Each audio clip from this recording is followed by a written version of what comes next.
naman natin ang isang kuweba sa Mabinay ng Negros Oriental na maipagmamalaki natin sa buong mundo.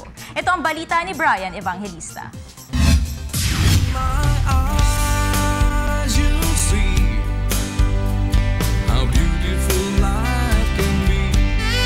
Sa dami ng cave na pinasok namin, talagang nakakapanghinayang pag hindi na i-preserve ang ganda nito. Kaya dito, ginagawa ng probinsya ng Negros Oriental, nilagyan nila ng harang para hindi basta-basta makapasok ang sino man ng walang pahintulot ng tourism at hindi pinuputol yung mga stalactites na inaabot ng daang-daang taon bago humaba. Tara.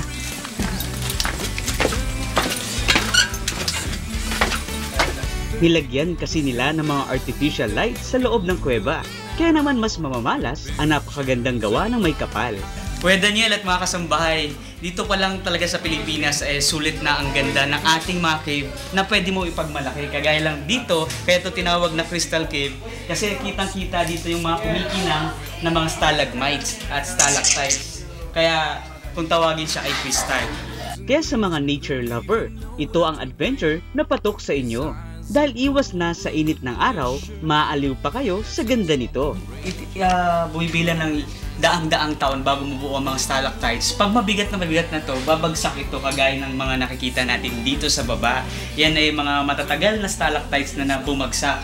Pero pag ang stalactites at stalagmite ay nagdugtong, yung stalactites na nanggagaling sa taas at stalagmites na nanggagaling pababa, pag nagdugtong yan, nakakabuo siya ng column na parang haligi sa loob ng kuweba.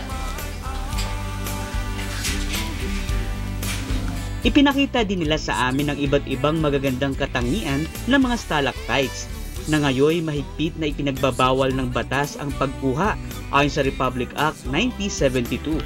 Ang calcium kasi, carbonate, pag nilagyan mo ng ilaw, hindi tumatagos yung ilaw doon sa ilalim. Ito yung gypsum, is translucent siya. Pag nilalagyan natin ng ilaw, tumatagos siya hanggang sa ilalim. Titingnan natin.